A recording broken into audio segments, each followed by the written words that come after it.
अगर मैं आपसे बोलूं कि आप 50,000 रुपए की कोई चीज किस्तों में ले सकते हो, यानी कि ईएमआई पे ले सकते हो, वो भी बिना 1 रुपया एक्स्ट्रा दिए, तो क्या आप मानोगे? जी हाँ दोस्तों, यह चीज पॉसिबल है, लेकिन इसमें भी एक गेम होता है। दोस्तों, नो कॉस्ट ईएमआई एक फाइनेंशियल ट्रैप है या फिर स्मार्ट ऑफर? आइए इस वीडियो में समझते हैं। अगर इस वीडियो को आप एंड तक देखते हो तो आप कभी भी कोई भी चीज ब्लाइंडली ईएमआई नहीं लोगे। तो चलिए शुरू करते हैं। तो दोस्तों, पहले तो नो कॉस्ट ईएमआई को समझते हैं।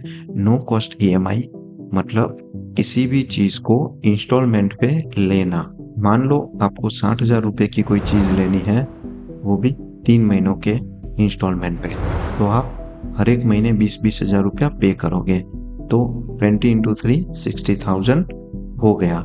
मतलब आप समझते हो कि मैंने भी कुछ भी एक्स्ट्रा नहीं दिया और मुझे इंस्टॉलमेंट पे चीज भी मिल गई। सुनने में दोस्तों ये बिल्कुल परफेक्ट लगता है, लेकिन यहीं पे असली गेम स्टार्ट होता है। दोस्तों, बैंक्स और क्रेडिट कार्ड कंपनीज कोई चैरिटी नहीं चलाते, वो बिना प्रॉफिट का कोई भी बिजनेस नहीं करते हैं। लेकिन नो कॉस्ट ईएमआई वाली केस पे वो कोई भी इंटरेस्ट नहीं ले रहा है, तो फिर वो प्रॉफिट कैसे करते हैं? उनका सबसे पहला ट्रिक होता है डिस्काउंट एडजस्टमेंट। मान लीजिए किसी भी चीज की रियल मार्केट प्राइस 27,000 है, लेकिन उसको वो ऑनलाइन या फिर शॉप पे वो 30,000 पे रख देंगे और वो नो कॉस्ट ईएमआई पे दे देंगे, और आप नो कॉस्ट ईएमआई पे वही 27,000 की चीज 30,000 में ले आओगे। आपको लगेगा कि आपने 1 रुपया भी एक्स्ट्रा नहीं दिया, लेकिन आप ऑलरेडी इंटरेस्ट पे कर चुके होते हो। दूसरा ट्रिक होता है bank plus brand deal. Company बोलती है हम डिस्काउंट देंगे और बैंक बोलता है हम इंटरेस्ट को वेव कर देंगे, लेकिन असल में लॉस कोई नहीं ले रहा होता, बस वो कैलकुलेशन ऐसे करते हैं कि आपको चीज एकदम फ्री लगती है। तीसरा ट्रिक है प्रोसेसिंग फीस। सर, इंटरेस्ट नहीं लेंगे, लेकिन आप प्रोसेसिंग फीस पे कर दो, जो कि रहेगी 199 रुपीज। तो यह भी एक हिडन चार्ज होता है। उनका चौथा ट्रिक होता है जीएसटी ऑन इंटरेस्ट।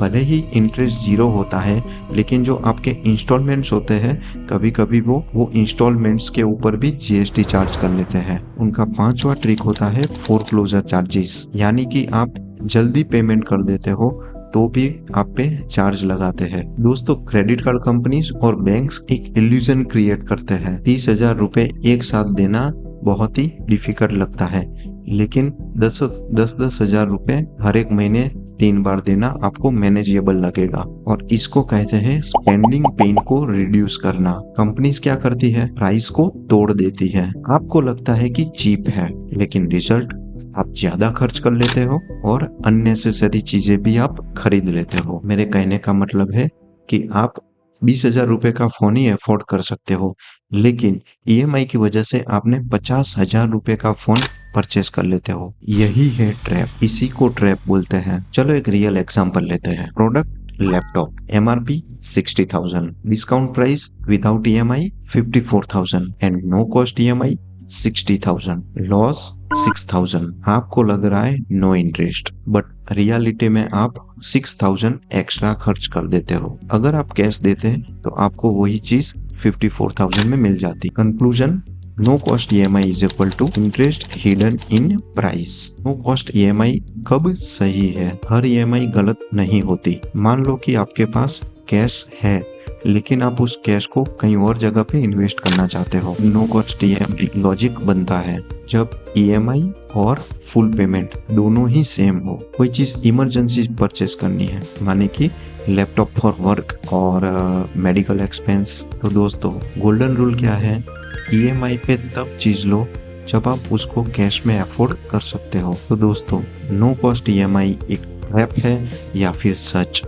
असल में दोस्तों ये दोनों ही है। ये आपको मंथली पेमेंट फ्लेक्सिबिलिटी देती है, लेकिन साइकोलॉजिकल एंड ओवर स्पेंडिंग भी करवा देती है। तो दोस्तों, अगर आपको भी मेरी वीडियोस इंफॉर्मेटिव लगती है तो मेरी चैनल डीप डेटावर्स को लाइक, शेयर एंड सब्सक्राइब जरूर करिए।